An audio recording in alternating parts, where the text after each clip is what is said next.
Thank you Suresh. మొత్తానికి మాత్రము ఎట్టకేలకు నంద్యాలలో రోజుకొక రాజకీయ మలుపు తిరుగుతుండడంలో దీనికి ఇదే మనకు ప్రత్యక్ష నిదర్శనంగా చెప్పుకోవచ్చు. నిన్న మొన్నటి వరకు జిల్లా అధ్యక్షుడిగా కొనసాగినటువంటి శిల్పా చక్రపాణి రెడ్డి తాజాగా రేపు 3వ తేదీన వైకాపా అధినేత వైఎస్ జగన్మోహన్ రెడ్డి నంద్యాల ఉప ఎన్నికలకు సంబంధించి ఇక్కడికి రానున్న నేపథ్యంలో మొత్తానికి మాత్రము ఆయన సమక్షంలో ఫ్యాన్ కిందికి వెళ్లే వైకాపా తీర్థం పుచ్చుకొని ఉన్నారని చెప్పేసి జిల్లాలో పెద్ద ఎత్తున ప్రచారం కొనసాగుతోంది. ఇది గతంలో చాలా రోజుల నుంచి కూడా ఈ ప్రచారం కొనసాగిన దానికి సంబంధించి ఈ రోజు శిల్పా మోహన్ రెడ్డితో చక్రపాణి రెడ్డి భేటీ అయ్యాడన్న వార్తలకు పూర్తిగా బలం చేకూరుతోంది. మొత్తానికి మాత్రం అన్న బాటలో కూడా తమ్ముడు పయనించే పరిస్థితి కనిపిస్తోంది.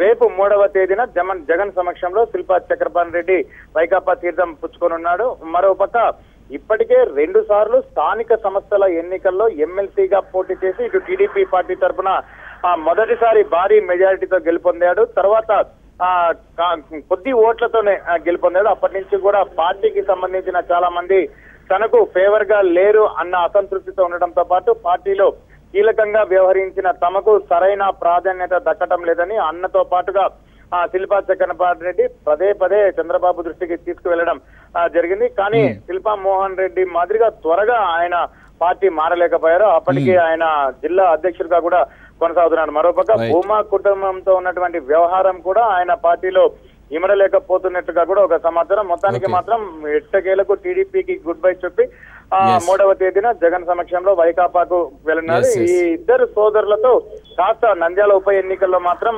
ఖచ్చితంగా ప్రభావం చూపే అవకాశం ఉంటుందని అందరూ కూడా భావిస్తున్నారు. Thank you very much Harikishan. Keep updating us. Thank you.